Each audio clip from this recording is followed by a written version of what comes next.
Welcome to the Tech Egg. Don't get scrambled. Enjoy the video. In this video, I will show how to make vine leaves with rice.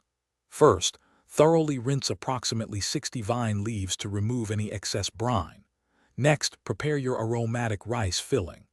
Begin by sautéing one large, finely chopped onion in olive oil until translucent. Then, add 2 cups of short-grain rice, along with fresh dill, mint, parsley, and the zest of 1 lemon. Stir in salt, pepper, and a generous grating of nutmeg for a truly delicious base.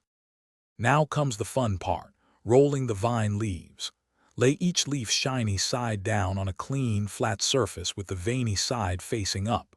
Place about 1 heaping teaspoon of your prepared rice filling near the stem end. Fold the bottom flap up over the filling, then fold in the sides. Carefully roll the leaf upwards, creating a tight, cigar-like shape.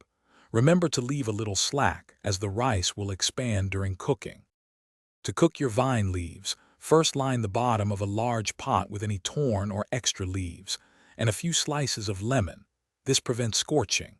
Arrange your tightly rolled vine leaves in concentric circles or rows, packing them snugly. Place a heat-proof plate on top to keep them submerged.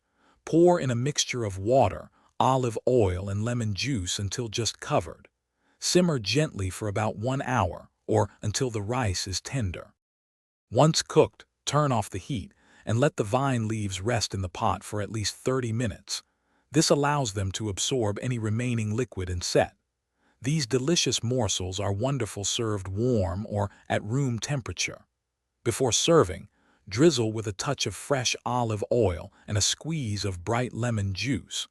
They pair perfectly with a dollop of creamy plain yogurt or a refreshing tea tzatziki sauce. Thanks for watching. Consider subscribing if I helped unscramble your problems.